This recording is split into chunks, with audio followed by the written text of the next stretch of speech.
Welcome, everyone, to another edition of SCRC's Let's Talk Caregiving. I'm your host, Roberto Velasquez, President and CEO of Southern Caregiver Resource Center. And today we have a very special guest by the name of Frank Velasquez. And no, Frank is not my relative, but we do share the same last name. Frank is a Southern California native with over 20 years of leadership experience in accounting, finance, operations, and sales. And he currently serves as the CFO for Coast Care with a current focus on CalAIM. On a personal note, Frank and his wife cared for his mother in law, who lived with them for nearly 30 years. Frank, thank you for joining us. Welcome. Thanks, Roberto. It's a pleasure to be here with you and thinking about Coast Care as we've not only are able to talk about this initiative today, but also our longstanding years of relationships working together with home care. Yes, absolutely. In fact, Coast Care has been a partner of Southern Caregiver Resource Center through our Respite program for many years, and one of our number one vendors out there that help families get a break from being a caregiver through our Respite program. And in fact, I'm glad we're here talking about Respite because, as we all know, caregiving is universal. And, I think in the United States, there's almost like 50 million people who are caregivers. And in California, that's about 5 million. And in San Diego, close to 500,000 people who are actual caregivers for somebody who's usually aging older with some disabilities, maybe cognitive impairment. In fact, the majority or half of the individuals that they provide care for are dealing with Alzheimer's related dementias. And we know that when somebody is a caregiver, they spend an enormous amount of time providing care and support to that individual. Some of the care that they provide is so overwhelming, and it includes even high-tech medical, skills, feeding, bathing, dressing, and medication management. And over time, it just becomes so overwhelming that you need a break. So I'm glad that SCRC, Southern Caregiver Resource Center, has the ability through numerous different funding sources to provide respite services or a break from caregiving to families who access our services. And Frank, you and your wife were a caregiver for almost 30 years. Share with us some of that experience, if you don't mind. Sure, Roberto, no problem. Yeah, we got unexpectedly introduced to this when my mother-in-law had a stroke at the age of 43 that nearly killed her. She was completely disabled from that point to the end of her life. The motor skills were compromised, and we had to figure out what we needed to do to care for her. We were fortunate to actually, and I'll mention this a little bit later, but through the years of traveling across the country for work, moving her along with us, we ended up in San Diego. My wife happens to work at Scripps Hospital, where she was introduced to in home support services, and she became her official caregiver. But as you know very well, it doesn't stop when those IHSS hours are done. And so for 30 years, 24/7, we provided the love and care for my mother in law until she went to her final resting place. So you are an example of an individual, a family who unexpectedly took on the role of caregiver. No one ever signs up and says, "Oh, I can't wait till I'm a caregiver." And so, of course, you learn as you go, and you felt that emotional and physical toll that being a caregiver to somebody with a disability, in this case, your mother-in-law, could cause a family. And let me ask you, Frank, when you and your wife were providing care, I mean, how often did you get a chance to get away? Well, I'll add a little more color to this because we also had Yeah. four very young children at the Uh-huh. time. So we did not get away very much at all. We Yeah. were fortunate to have some family up in Los Angeles, and so she had a sister, and so there were Mhm. times for breaks, but few and far between. So with the family assistance, we got some breaks, but not a lot. Yeah, that is so typical of a caregiving situation. It's very common to have a lot of family, and you still can't really get away, or even when you get away, you can't really clear your mind from the concerns that you might have while you're gone. And that's why a lot of families, even when they get some respite, some support in the home, it's difficult for them to leave their loved one by themselves while they go and maybe take care of themselves.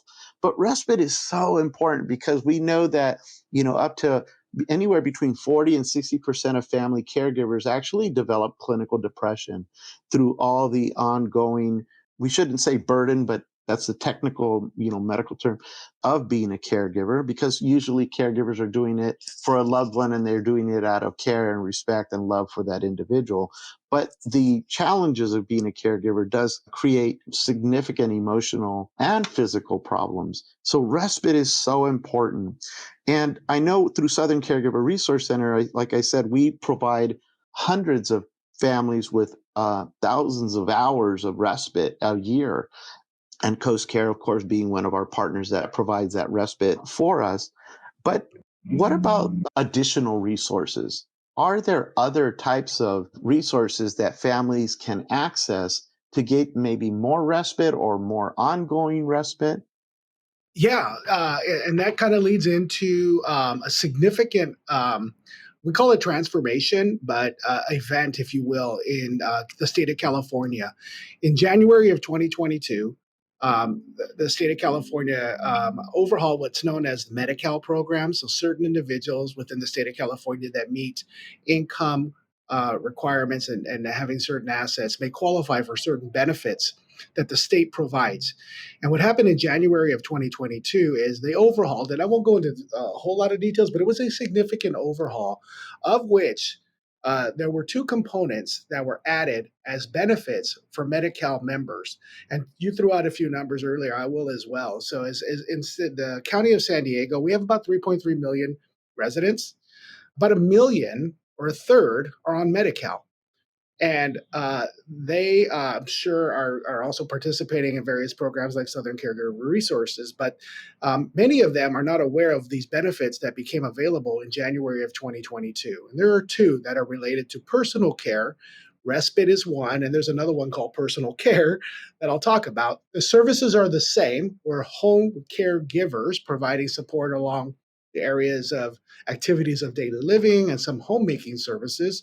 But what happened was in January of 2022, two services became available. One of them is what they call respite care.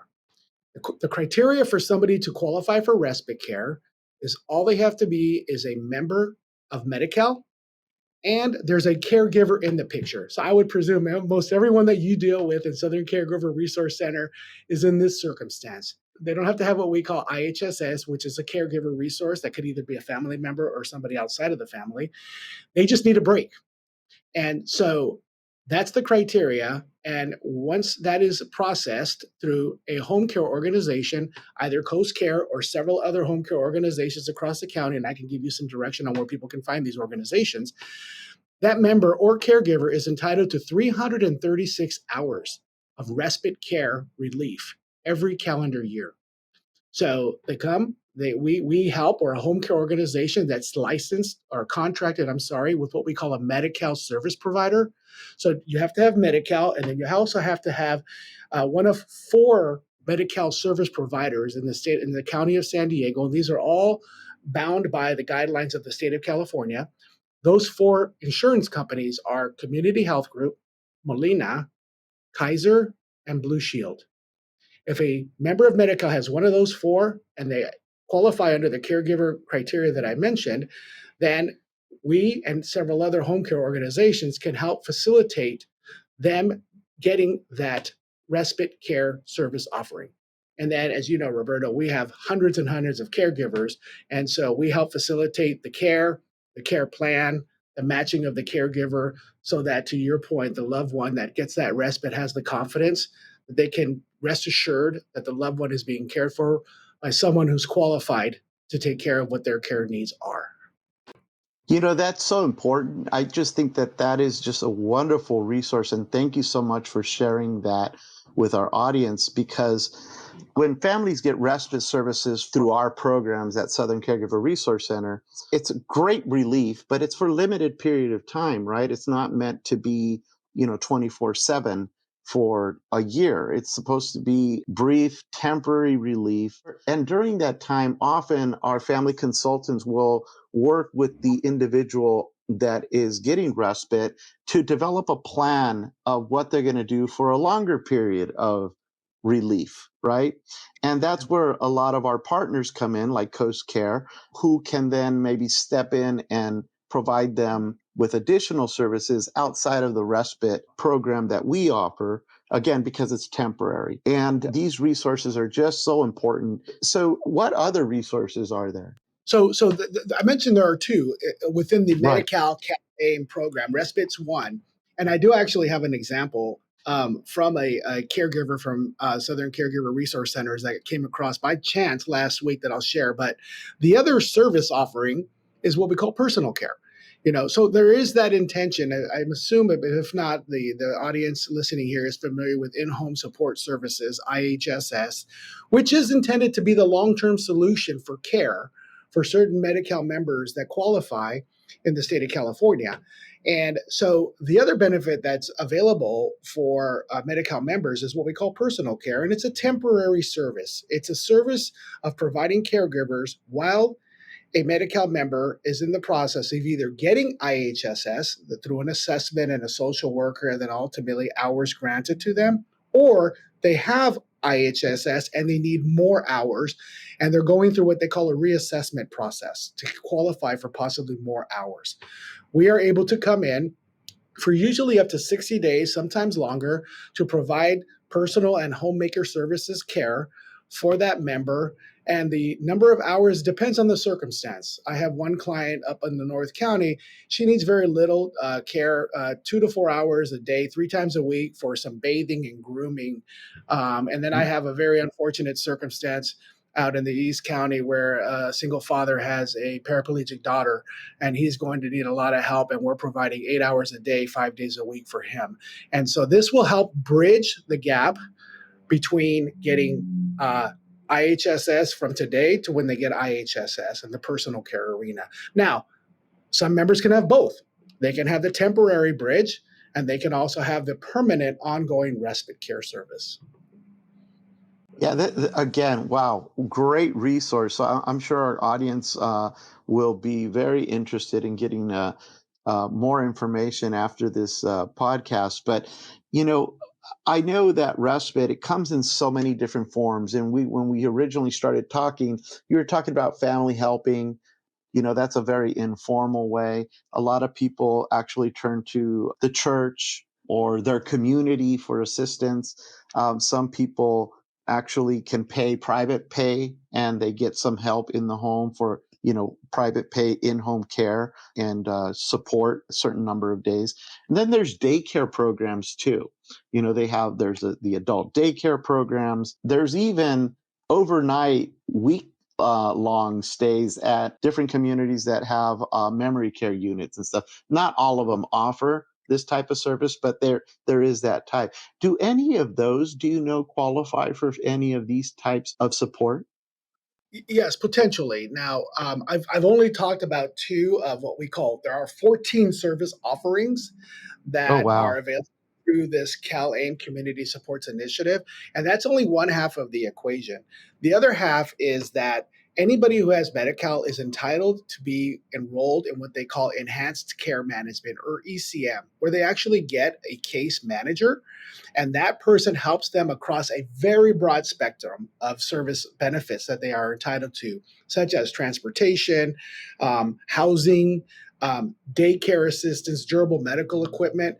So if anybody is interested in that service offering, which can lead to, in fact, the member that I'm talking with that I got with Southern Caregiver Resource Center, she's also leveraging daycare center through the enhanced care management benefit. And if anybody's interested in that, they can certainly call their Medi-Cal service provider, provided they're one of the four that I mentioned, and they can get enrolled. They go through a questionnaire, and then from that, well, not only are they available, the service offerings that I talked about that we provide, but many, many other service offerings that they can benefit from.